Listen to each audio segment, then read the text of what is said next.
when male dominance in our species was suppressed chemically by psilocybin in the diet.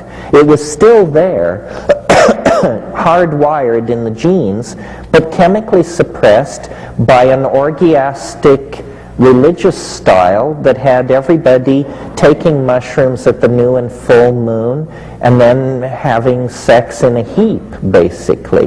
This made it impossible for men to trace lines of male paternity. That's a consequence of an orgiastic society. And a kind of paradise evolved.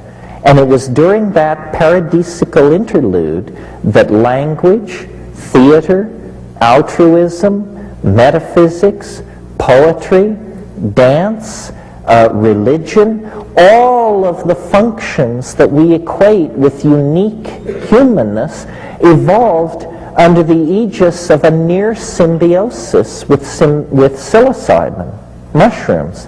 And then, and this all was happening in Africa, then through climatic upheaval, drying of the African continent, the mushrooms disappeared, and God forbid, the old wiring reasserted itself. It must have been hell on earth. It must have been similar to what we're living through. It must have been an era of incredible brutalization when people stopped caring for each other.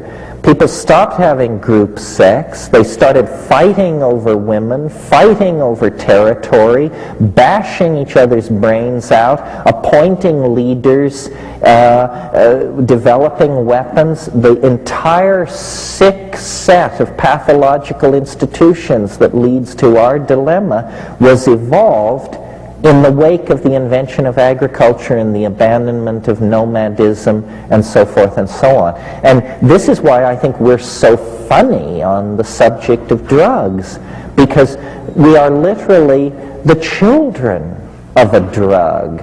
There wouldn't be human beings on this planet had there not been this hominid-mushroom interaction over a very, very long period of time. The reason we addict so easily to so many substances and the reason people destroy their lives with various addictions is we have an itch that we just can't scratch. And we try everything. And I maintain that you'll keep itching and you'll keep scratching till you come to this very narrow family of hallucinogens, the tryptamine hallucinogens. Then the itch stops because you are restored to the archaic dynamic in which we created the most noble social systems that we have ever lived under. The archaic, nomadic, shamanic, goddess-worshipping world of the dawn time. And history is a fall away from that, exactly as these monotheistic religions insist. The fall into history. And I see then this emergent end of the world, post-history, millenarian culture as an attempt to reconnect with that archaic authenticity that was the birthplace of intellect, of poetry, of beauty, of love, and of altruism. Okay.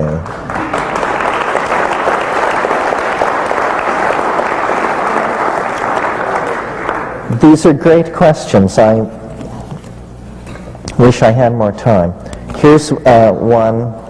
Please define intelligence. Strangely enough, I was thinking about this today, as I can't even remember why, but I produced a definition. It's a kind of a cribbing from Whitehead. Whitehead defined understanding in the following way. He said, understanding is the apperception of pattern as such.